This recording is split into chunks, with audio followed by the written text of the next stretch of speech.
I couldn't believe it. You know I'm not happy. I don't want to see Lawrence with nobody else. Don't work at Mac, but Hey y'all, hey, it's Queen Beauty here and welcome to my channel. Today's video, it's my last Insecure review. Oh my gosh. Like, this season went by too fast. It's like bittersweet. Like, I'm happy about like how the episode and how the season went, but I still need more. And I found out actually, I don't know if she was on The View or something like that, and no, The Real, and they were like, oh, you got renewed for a season 4, so y'all, I'm ready for season 4. But anyways, let's get into this last episode of Insecure season 3. Watch me, you know, do my makeup and talk about it. And yeah, I wonder if you guys are gonna actually miss this. Let me know.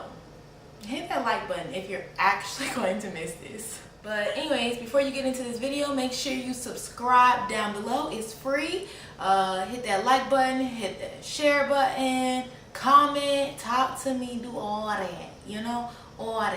Just, you know, let me know that you're here and you're listening.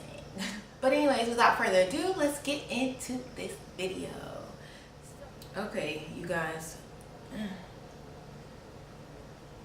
So in the first scene, we basically see Issa going from business to business, trying to see if she can get somebody to partner with her for her event, like a restaurant or something. And basically a lot of the places are not believing her. They're not paying her any attention. They don't care what Sis is talking about. And a lot of people think that she's probably scamming.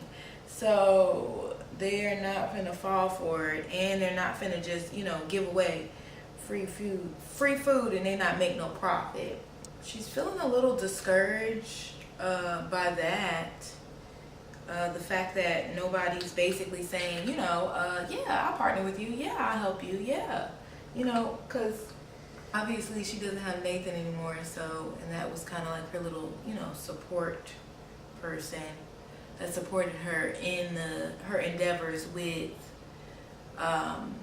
this event that she was trying to do. So,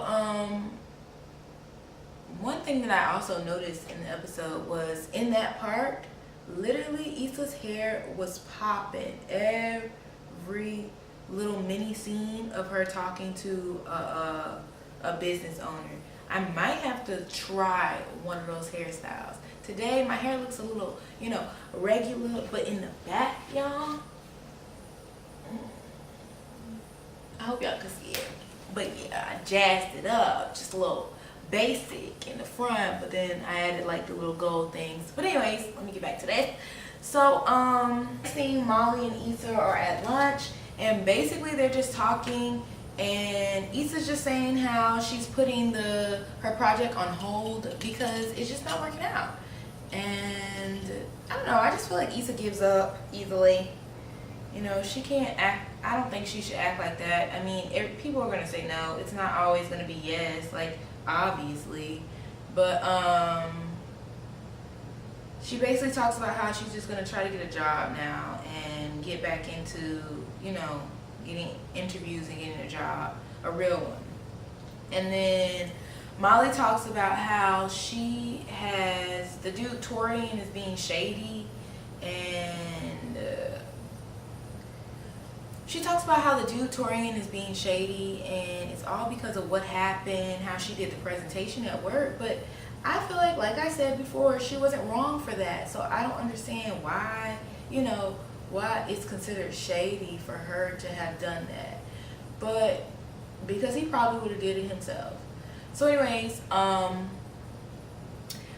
Issa encourages her to just, you know, apologize, take him out to lunch, try to amend things and make things better, which was really a good idea. And I don't know, she just talks about how it came off, like, because she's a woman, it came off like, you know, she was being shady. But if it was a man, you know, it wouldn't have came off shady. It just would have been, you know, him being him. Oh, Issa's birthday is coming up, and they also start talking about that. And while she's sitting there eating lunch with Molly, they're eating Mexican food, and Molly's like, I can't believe you ordered all that food. And Sis was like, oh my gosh, I know what my birthday surprise is. You're taking me to Mexico so I can experience real Mexican food. Molly was like, no sis, I'm not your man. Listen, that was funny. And that's when Issa was like, sis, see, this is you being shady. So in the next scene, Lawrence is out to lunch with his father. Basically, they're just talking about relationships and whatnot, and his father is basically giving him like relationship advice, like telling him like, you know, relationships are not going to be easy. Who said they were going to be easy? People bring baggage. Like, you just got to decide if you're going to work on that baggage together, like try to mend that, you know, carry our luggage together, you know, like, you know what I'm saying? So I thought that was a really good part. Basically Lawrence is saying like he's out here dating, and he's always that he's good with Issa, and they're on the, you know, they're not getting back together. But I don't believe him. I don't care what he say, it don't matter. I'm back on Lawrence and Issa vibes. So yeah. But anyway, so what was I saying? So basically, him and his father, he talks about like how most women that he's been dating have a lot of baggage. One lady was divorced, you know, something like that. And basically his dad just continued to say, you know, relationships take work. You got to put in work. What he said was, you got to make your happy ending. That shit just don't happen. I look like a raccoon, first and foremost. But that was a real good advice. But I feel like, how do you know when you have to work at something? Like, how do you know that you should work on something with someone else? You know what I'm saying? Like, when do you know it's a good thing to keep it going? That's what I'm confused about. Like, how do you know it's the right person to work on things with? Yeah, that's what I meant. And the next scene, Molly is at work, and she's running up to talk to Torian. Well, she's trying to find Torian so she can talk to him about, you know, what happened and try to apologize. Like, you know, she's trying to take Issa advice. And she finds out that Torian is already in a meeting with the partners or something like that. And so she goes in there, and basically they promote her to co-counsel with him. Because they've seen how impressive she is and whatnot. And basically in the meeting, Torian is throwing shade, saying that Molly is aggressive and stuff like that. But you know what? It didn't matter. You know, leave her alone. She doing what she got to do. I feel like it. Because like I said, if a man was acting the way she's acting, they wouldn't say nothing about it. So I'm over it. Issa is now in a interview with the Beat Crew. Finally, sis about to get her, you know, her job. And basically she's saying that she has experience in this and she has a passion, and I don't know, I really believe her, and I'm excited for her to start working there. And the man basically says like he'll see what he can do, and low-key she done made her a little work friend, you know. In the next part, it is Issa's birthday, and Molly pulls up to go get her, and guess who she sees at the door? Nathan. Nathan is back, y'all.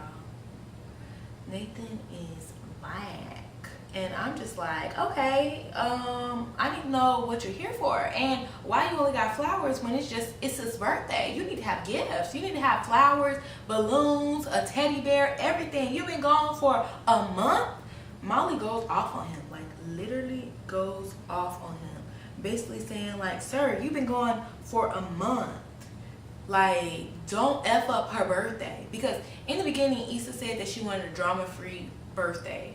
And so Molly took that into account as like, okay, definitely not gonna let the dude that ghosted my best friend come and ruin everything. Okay? Part of me feels like she did you know, a really good thing. But part of me feels like she should have, I don't know, she should have just let it play out. Because if I've been, you know, well, I mean, I feel like she felt that Issa was finally over old dude, and for him to come back would have messed everything, like all the progress Issa has, like, you know, had up. Okay, I felt like, you know, she had the right to say that. Like, she was trying to protect her friend, and it wasn't like she was being malicious or anything. I felt like it. So I just felt like, you know, that was okay for her to do that. If it was me though, I probably would have let it play out, because I just know how I am, and I just want to see what would have happened. And I would have been right there with sis, backing her up, like, you been gone for how long? You trying to take him back because of what? Issa, don't fall for it, don't fall for it. But yeah, I don't know. I guess because Issa said she wanted a drama-free time, Molly wanted to make sure of that for her friend. So, and the next scene is Molly and Issa. They are at a movie screening. It's like a movie on the lawn kind of thing. It was really cute. It's a movie called The Last Dragon. I guess that was one of Issa's favorite movies. And it was funny because Issa was like, you are my girlfriend. This is my girlfriend, y'all. And Molly was like, stop, my man might be here. Get off me, Issa. I thought that was funny, but I felt like that was a really cute birthday surprise to have her, like, you know, a movie date on the lawn. I don't really remember the last time I've actually done something during the day for my birthday. Like, after you turn, like, get close to, like, after you go to college, everything is nighttime. Like, you're going to the club and stuff like that, and having a nighttime birthday dinner and stuff like that. But I don't know. I'm about to turn 24 soon, and I wanna have a good, you know, a daytime kind of event. No more nighttime club parties, you know? Even though I do like to go out, but yeah. So anyways, they get there, they're in line waiting to go in, and they see Lawrence. And Lawrence, looking cute as usual, got his little tracksuit on or whatever. And Issa had like a little mini nerd moment. It was so freaking cute, like so cute. And I don't know, it just seemed like Issa was low-key checking him out, and Molly called her out on it and was like, what are you looking at? And she was like, I was just trying to read the back of his shirt. It says nothing back there. Nothing back there. He don't got on there Forever 21 men that always be having a cute shirt in the front and then something random words in the back. He don't have that. So stop checking him out, girl. Unless you gonna go get it.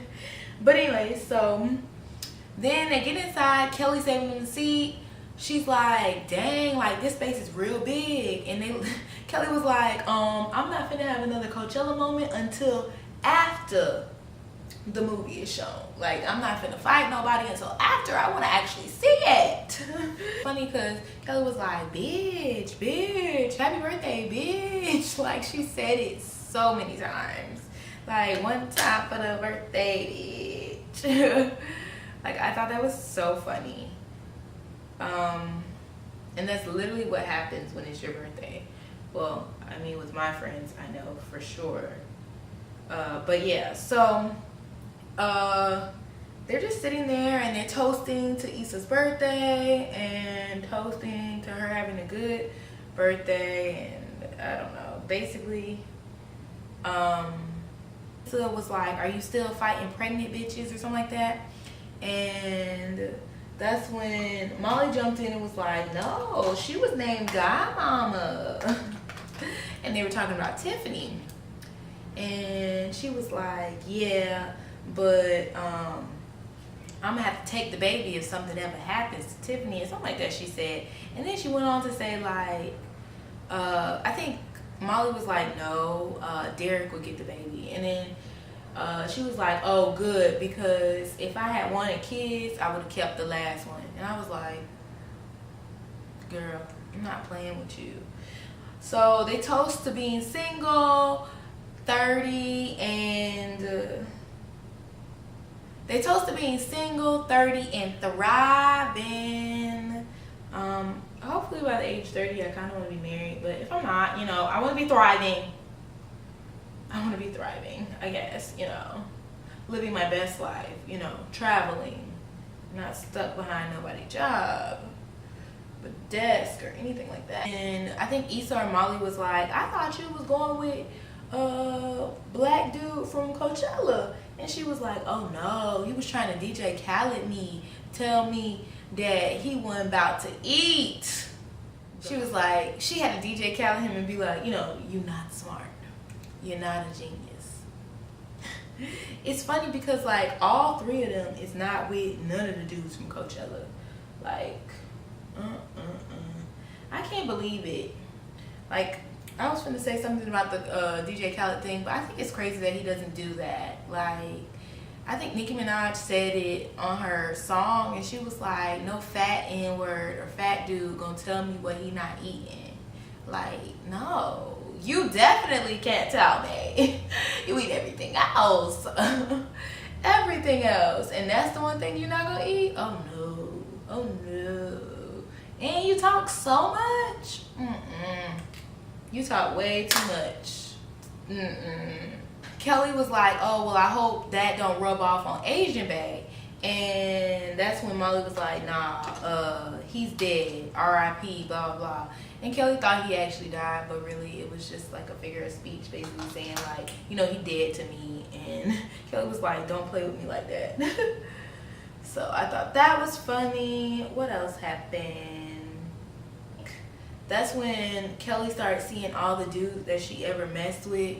And she was like, oh my gosh, all the dudes in my past is here. Y'all better watch out, or something like that. And Issa agreed with her because she was like, you know, I just saw Lawrence. I get what you're saying, whatever. So that's when she was like, I'm not afraid of no sex goes.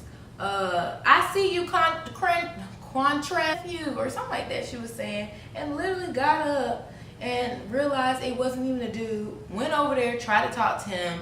And it was just stupid. Like, it was really stupid. Like, she's so funny though.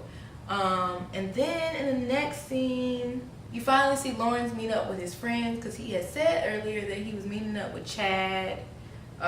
So he sits down with Chad, and Chad has a purse in his hand, and he's like, dude, like, why do you have a purse? You carrying a purse now? And that's when Chad goes into how he's back with his girl, and you know what he had to do to get back with her, and all the people he had to apologize to, and all this different stuff. But no, like, no, Chad cheated on her with strippers on there like the day before their wedding night. Like, no, like, no. I don't think nothing would be holding me back from whatever. Like, if I was a girl, nothing would be holding me back from breaking up with Chad. I don't got no kids with him. I don't know what else I was gonna say, like, but for real though, no, definitely not. Especially not Chad, especially somebody that cheated on me before my wedding day. Obviously, he's no good for me. Obviously. So no, I would not be doing that. I don't know, I just thought that was crazy. And he basically was like, I did something, what did he say? Because I think Lawrence asked basically like, how did she take your cheating behind back? And he was like, I did a thing, she forgave that thing, and that's it. But I don't know, I just feel like, I think somebody said it over the weekend. They were just like, you know, men will do what you allow them to do.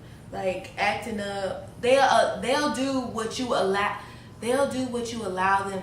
How you allow them to treat you is how they'll do. Dang, it took a long time for me to get that out. Like, if you are okay with them cheating on you and you don't say nothing and you take them back every single time, obviously they're gonna keep. Obviously they're gonna keep doing it. They're gonna keep acting up. Like, what's gonna make them stop? If you don't care, you know? So, I don't know. I just felt like it shouldn't have been that simple, and I felt like she shouldn't have took him back. No. And basically, he talks about how, like Chad talks about how he just didn't want to start all that couples SHIT all over again, which dating out here is hard. It's hard and it's trash sometimes. But you know what? You'll find the right people. That's advice for myself. And it'll come around for you, Brittany. And anybody else that needs to hear this. It will get better. Your soulmate is out there. So in the next scene, basically, it's the lady that organized the event, and she's just talking about it. And it's called We've Gotta Have It, which is funny because I thought of the Spike Lee movie, and I thought well, the show he just came out with of the movie. And also I thought of We Got Y'all, Issa's Old Job, whatever title thing.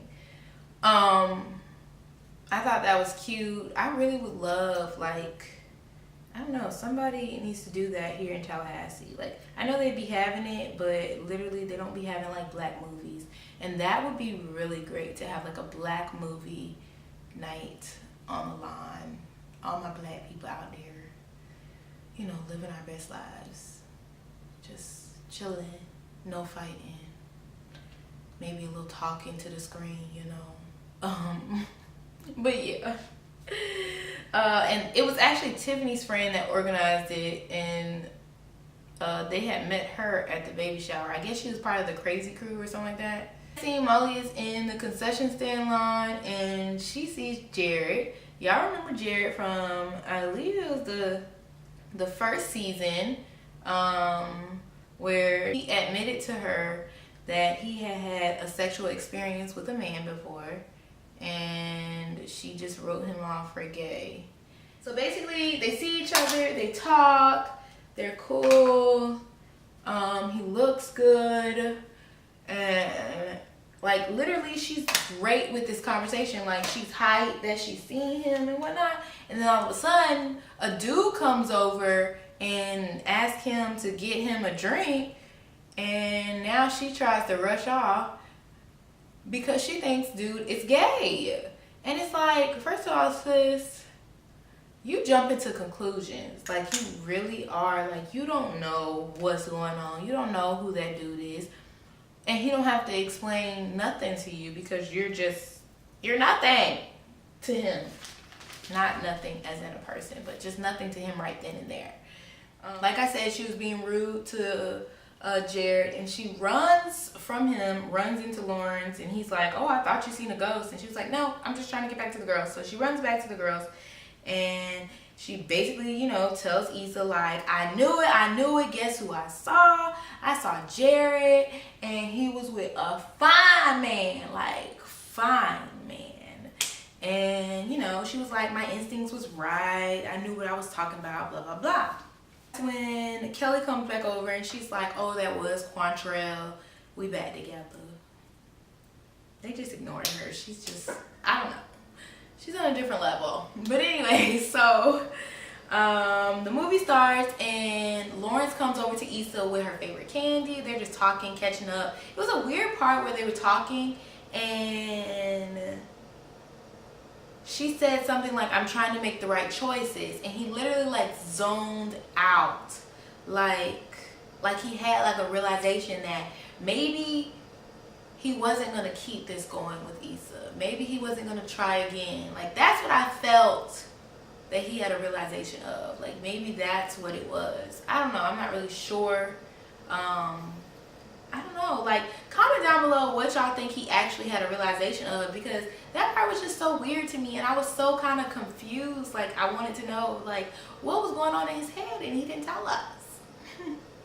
But obviously, what I seen later was kind of like a, you know, a gesture of, you know, he's going back onto the dating scene, I guess, to take his dad's advice and know that he has to work hard to be with somebody, even though I don't understand why he don't want to work hard to be with Issa.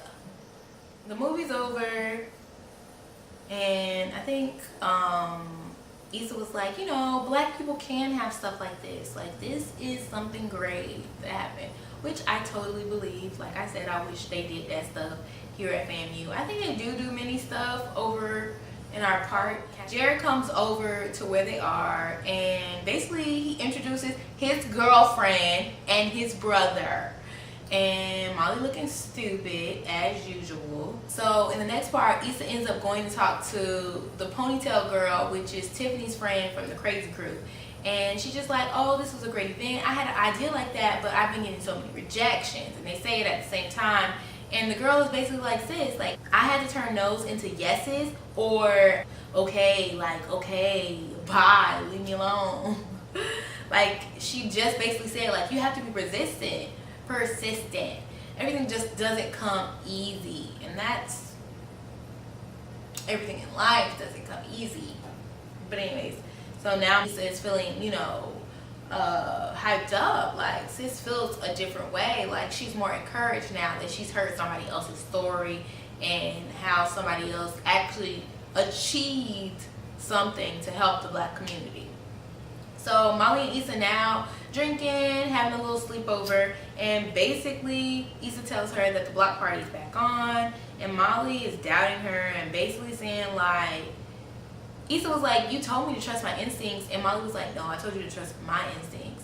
And she was like, Issa was like, the same instincts that had you thinking, missing out on a dude that wasn't even gay. And she was like, yeah, those. It was a little shady, but you know, it was the truth. And then Molly basically goes on to say, like, she was controlling a lot of things and she had bomb N-word control. And Issa asked her, like, what are you talking about? And that's when she tells Issa about the Nathan thing. Issa is pissed. She was like, why didn't you let me handle this on my own? I see where both of them are coming from in that situation, but at the same time, I'm more on Molly's side. Even though Issa made her come off as somebody that just so negative, like she doesn't just cancel N-words left and right like Molly does. And I don't know, I just felt like Molly had good intentions, but maybe at the same time she didn't. So I don't know. Like I said, I know where both of them coming from. I can understand Issa wanting to see somebody or talk to somebody that's been ignoring her for so long. She wants to have that conversation. I would want to have that conversation to know what happened, what went wrong, what's going on, you know? But basically Issa ends up getting mad and like calling Molly out on like the partner thing. Like, she's just been on a whole different level and she's been taking out all this negativity on everything. And at the end of the day, if she wants to be partner in the law firm, is she gonna be partner after Annalise Keaton, everybody, or something like that she said earlier? And basically she was like, you're gonna end up being partner alone with no friends and nobody there for you. Ends up walking away from her, and then the next scene, Molly's at work. Molly goes up to Torian trying to, like, you know, be nice and, you know, work on the project, the case together, and he's like, nah, you got it. I'm about to work on another case. You got it by yourself. And literally walks away from her and goes and sits with the two girls from the beginning of the season where Molly was trying to make friends with them and then turned on them to hang out with the Torian dude. So now Torian and the girls are together and she by herself, just like Issa said. Issa ends up meeting with Ponytail Girl and they basically talk out all the ideas, and she has a lot of connections and she ends up, you know, being a very good help to Issa. She said something like at the end and she was like, oh girl, I'm about to go on a date, so yeah, I'll see you later. I knew that was gonna come back around full circle. I knew it. So on the next scene, Issa gets some flowers at her door, and for a moment I really thought they were from Lawrence, but because they didn't look like the same flowers that Nathan had when he was going to see her the first time, so I just didn't, I didn't think about it. So in the next scene, Molly's sitting on the couch. She ends up calling Andrew and she apologizes for her negative behavior. She explains how she was just taking out her feelings on people that didn't deserve it, and it was because of her previous relationship, and that's why she's just been in such a selfish space because of how bad her past relationship hurt her, especially going over, like, thinking about, like, Dro, somebody you were very close with, very friendly with, like that was one of your best friends, kinda, and y'all took their relationship further, even though he was married. And then everything just messed up. And now, you know, lost a friend and a lover. And I don't know, I can understand how she felt. Like, and especially to find out that he didn't got his wife pregnant, you just feel betrayed. But I can understand being in a selfish space, especially after you get out of a relationship, even though she wasn't really in a relationship. But being selfish, being, you know, being all about you for a while until you get with the next person or the person you're supposed to be with. You know, take time for yourself, especially if you're single. You know, dedicate some self-care to yourself.